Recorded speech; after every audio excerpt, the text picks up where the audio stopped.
At a very early age, myself and my siblings, we were very entrepreneurial and got involved in a lot of entrepreneurial type micro businesses. And when I had the opportunity to start Bird Rock, and I had some customers that really wanted me to go out on my own, I jumped at the chance, but also it was a very comfortable place for me to be.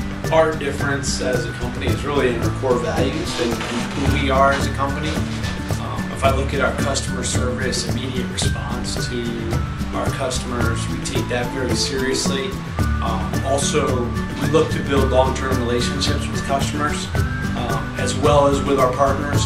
Whenever we've been presented with the opportunity to give back, which is certainly one of our core values, whether it's youth football, youth soccer, a cancer fundraising event, the Bridgepoint Holiday Bowl, we've certainly stepped up as a company and given back.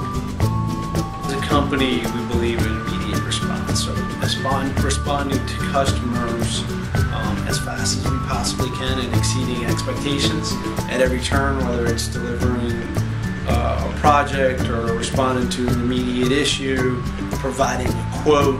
We always look to provide immediate response. I'm Jim Matteo from Bird Rock Systems, and this is my business story.